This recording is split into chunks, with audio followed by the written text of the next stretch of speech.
In 1995, Laura Cowan thought she was at rock bottom. Her husband was in prison, and she was financially struggling with trying to take care of her two children, ages 3 and 7 months. But things would get considerably worse. That, yes, because she would get together with Mansa Musa Muhammad, an acquaintance of her husband S. from their mosque. She was manipulated into entering a polygamous marriage with Muhammad, who at the time had another wife and 12 children. A few years later, he would marry a third woman and have additional children. Cowan and Muhammad's relationship got increasingly controlling and violent over time, ending in Muhammad imprisoning Cowan and her children in 1998 in his garage, without heat, running water, a bathroom, and with minimal food for about 7 months.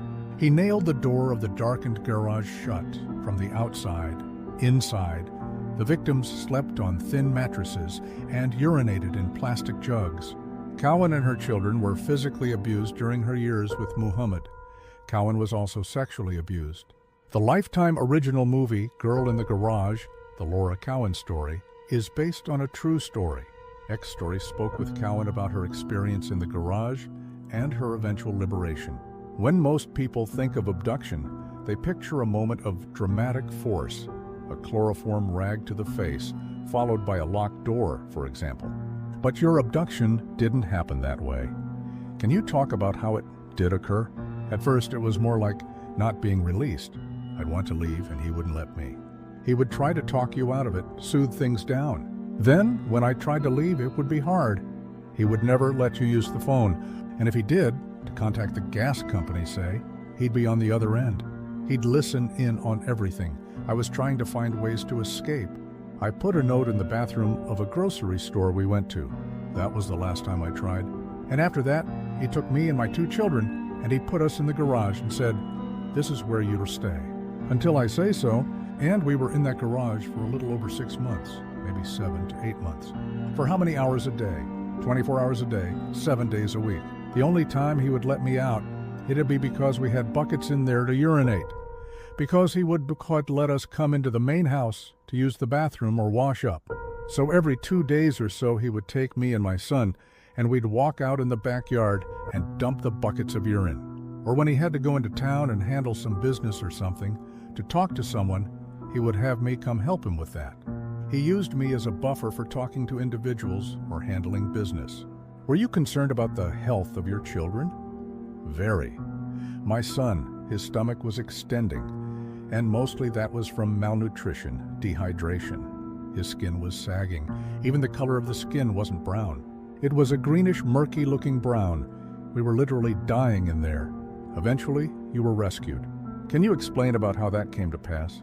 I started looking through the boxes in the garage, and I found an old legal pad and an ink pen, and I started writing on the front.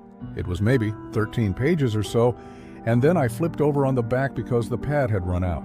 So I had close to 26 pages front and back, and I would just fold it up real tight and just keep it with me. I wrote all the details of what we were experiencing that I could think of. I would take those papers and I would fold them up and I would sleep with them. I would keep them in my underwear, so if he came in, he wouldn't find them. And I told my son that if I died before him, to make sure someone gets these notes.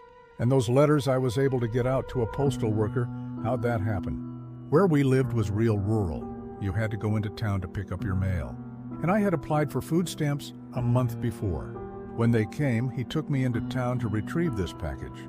So I was able to go to the post office with my letter, but I was so scared. I didn't have a plan. I didn't know what to do with this letter in my underwear. I didn't know anything. And this guy comes behind us and just started a conversation with Musa. They just start chit-chatting. I was able to get up to the clerk. I kept looking over my shoulder to make sure he was still chatting, and I gave her the slip that I came in for. She had me to sign for it, and as I was signing, I reached up in my underwear, and her eyes got really big because I was raising my dress up. And I reached in my underwear, and I pulled this letter out. I put it on the counter, and she grabbed it and put it underneath the counter like she knew something was wrong.